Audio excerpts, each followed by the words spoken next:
வணக்கம். இந்த வீடியோவில் என்ன பேச போகிறோன்னா, மாலை நேர ஓட்டின் முடிவுகள். இன்றைக்கி ஒரு கடைசி 4 பேர், அதாவது ஜாக்லின், அதுக்கப்புறம் அருண், அதுக்கப்புறம் ஜெஃப்ரி, இப்படி கடைசி 4 பேருடைய வீட்டிலேருந்து வந்தாச்சு. இப்போக்கி ஜாக்லின் வீட்டில் வந்திருக்காங்க. அது போயிட்டுருக்கு. இன்றைக்கி அருணுடைய ஃபேமிலியிலேருந்து முத்துக்குமரனை ஒரு முரண்பாடு இருக்கிறதா, இப்படி நிறைய விஷயங்கள் போயிட்டுருந்து. ஜெஃப்ரி வீட்டில் ரொம்ப ஜாலியாக கலகலப்பாக போயிட்டு இருந்தது. இதில் என்ன அப்படின்னு பார்த்தீங்கன்னா, இன்றைக்கி அதான் ஃபைனல். நாளைக்குலேருந்து பார்த்தீங்கன்னா ஃபேமிலியிலேருந்து ஃப்ரெண்ட்ஸு, தம்பி, இப்படி எல்லாருமே வருவாங்க அப்படிங்கிறது தான். இந்த வாரம் கொஞ்சம் அப்படியே டல்லாக போனாலும் அடுத்த வாரம் பிக்கப் ஆயிரும். டிக்கெட் டு ஃபினாலேன்னு ஆரம்பிப்பாங்க. 2 வாரத்துக்கா 1 வாரத்துக்கான்னு தெரில. அது நல்லா போணுச்சு அப்படின்னா அதுக்கப்புறமேட்டுக்கு ஃபைனல் நோக்கி கிளம்பிட வேண்டியதான்.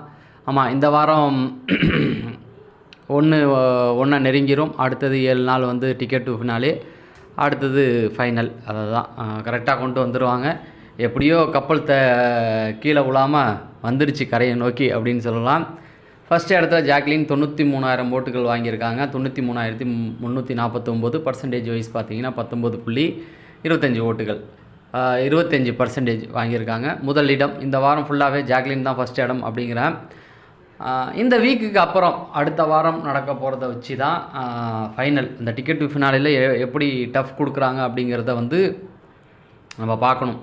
இதில் அதிகமாக நீங்கள் பார்த்தீங்கன்னா ஜாக்லின், அதுக்கப்புறமேட்டுக்கு இந்த பக்கம் மஞ்சரி, முத்துக்குமரன், இவங்கெல்லாம் ரொம்ப அருண், இவங்கெல்லாம் டஃப் கொடுப்பாங்கன்னு நினைக்கிறேன். இவங்கள வச்சு அந்த ஃபைனல் இந்த வாரம் டபுள் எவிக்ஷன் இருக்குன்னு நினைக்கிறேன். ஏன்னா இந்த வாரம் அடுத்த வாரம் அவங்க டஃப் கொடுக்குறத வச்சு தான் மக்கள் ஓட்டு போடுவாங்க அப்படிங்கிறது தான். அடுத்தது பார்த்திங்கன்னா மஞ்சரி 83,000 ஓட்டுகள் வாங்கியிருக்காங்க. பர்சன்டேஜ் வைஸ் பார்த்திங்கன்னா 17.26. நான் ஏற்கனவே சொன்ன மாதிரி அடுத்த வாரம் இவங்க என்ன நிலைப்பாடில் இருக்காங்களோ அதில் டாப் 5ல் வரதுக்கு நிறைய வாய்ப்புகள் இருக்குது. இது வரைக்கும் பார்த்த ஓட்டிங்லாம் இனிமேல் செல்லுபடி ஆகாது. அதை நல்லா மைண்டில் வச்சுங்க. இதுக்கப்புறமேட்டுக்கு அடுத்த வாரத்தில் நடக்க போகிறத வச்சு வர்றது தான் ஓட்டுகள் கணக்கெடுப்பு. நிறைய பேர் இந்த ஃபேமிலி ரவுண்டெல்லாம் நல்லா பார்த்ததுக்கப்புறமேட்டு கொஞ்சம் மாறுவாங்க. சிலருக்கு அந்த அட்வைஸை வச்சு அதை குழுவாக எடுத்துக்கிட்டு அவங்க ஒரு கேம் ஆடுவாங்க. அது மக்களுக்கு சில சமயங்களில் ரீச் ஆகிறது நிறைய வாய்ப்புகள் இருக்குது அப்படின்னு சொல்லலாம். அடுத்தது பார்த்திங்கன்னா ராணவ் 15.24, 73,000 ஓட்டுகள் வாங்கியிருக்காரு. ராணவ் பொறுத்த வரைக்கும் என்ன அப்படின்னு பார்த்தீங்கன்னா, அவருடைய கை உடஞ்சிருக்கு. அடுத்த வாரம் சரியாக ஆயிரும்னு நினைக்கிறேன். டிக்கெட் டு ஃபினாலே விளையாடுவாரா இல்லையான்னு தெரியல. ஆனால் ராணவ் விளையாண்டாருன்னா டிக்கெட் டு ஃபினாலே வின் பண்ணுறதுக்கு நிறைய வாய்ப்புகள் இருக்குது இந்த வீட்டில். அது எப்படி எடுத்துக்கிறாருன்னு தெரியல. அவரால் பழைய மாதிரி விளையாட முடியுமா இல்லையா அப்படிங்கிறது தெரியல, பார்க்கலாம்.